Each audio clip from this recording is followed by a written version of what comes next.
Humans and the environment share a relationship that often gets overlooked or taken for granted. Society does not always consider how much control and reliance we have on nature. Environmental ethics is a discipline that studies the moral relationship of human beings to the environment and its non-human contents. It became an official discipline on Earth Day in 1970. It raises questions regarding our relationship with nature and what justifies our actions and control of the environment. Do humans have the right to control nature and wipe out entire species? I am not sure that there is a true answer to this question. God may not agree that we wipe out entire species, but His will gives human a control of nature. The earth was made to give resources to God's children.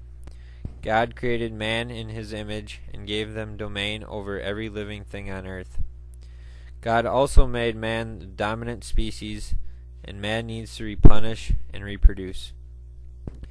If we are to follow God, then humans are doing the right thing by controlling nature and using the environment to better our living. Thomas Aquinas was a big follower of God and defends God's will by saying that animals are ordered for man's use and can be killed or used in any way he wishes without punishment. He follows this with the ideas that nature is meant for man, and it would be a sin against God if nature was allowed to be on the same level as humans. We would destroy the human population because we rely so much on the environment. Many people believe that we should live life according to God, but can we draw a line to help save the environment? This following of God does not justify nature and its ethics. Most humans can abide by God's will discussed here, but shouldn't the protection of wildlife be looked at? Trees should have the same legal standing as houses and human property. Humans do not go around destroying homes and human habitat. Deforestation is like an environmental genocide, but the environment has no way to defend itself. Humans must take responsibility and try to manage the relationship with the environment with much more thought and care. Nature is alive and is not a feeding frenzy for human benefit. There are two philosophers who have fought for environmental protection and saving wildlife, and they will defend these ideas that the environment is just as important as humans. The first is a local guy named Aldo Leopold. He was born in Burlington, Iowa in 1887. He was considered a United States forester, ecologist, and environmentalist. His most famous attribute is a book of personal essays called the Sand County Almanac. It offers personal diaries about his nature observations and explanations for why humans should be more part of nature and not use it just as a resource. Land ethic is the most famous chapter of the book, where he makes his famous land ethic quote: "The thing is right when it tends to preserve the integrity, stability, and beauty of the biotic community." This quote and other findings from his book became the first written documents regarding the preservation of nature and defending the environment. This led others to believe in the benefits of nature, and it got him started in teaching students the benefits of the environment. Leopold advocated for environmental education because he felt that it was needed to improve wildlife conditions and save it for future generations. He became a professor at the University of Wisconsin, where he was the first wildlife management teacher in the United States.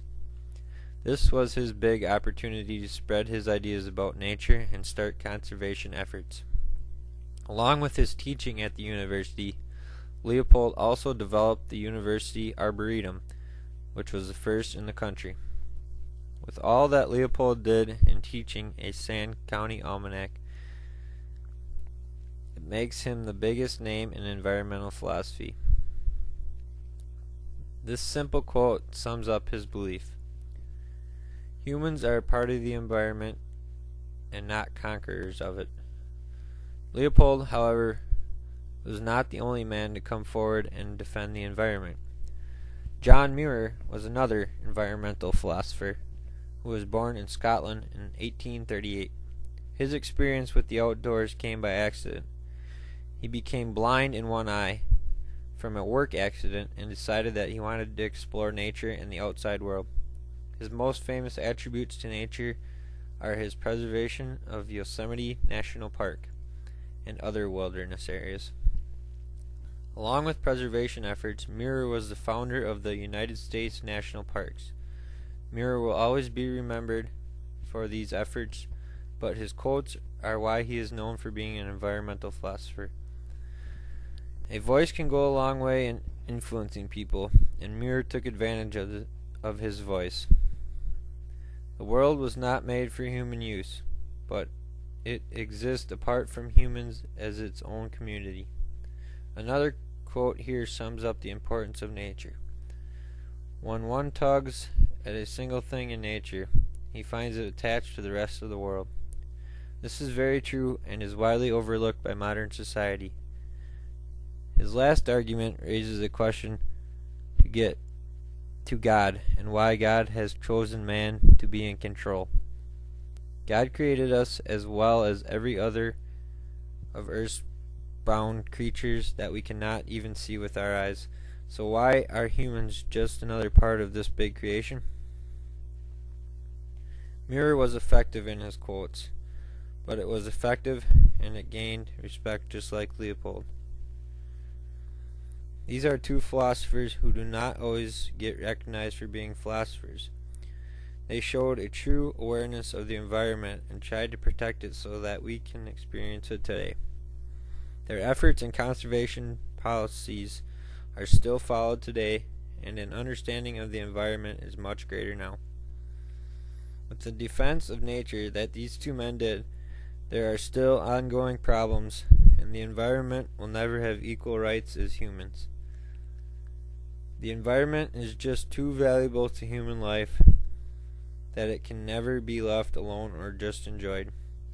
Nature has such an impact on the economy and our lifestyles that by taking our control away would be devastating.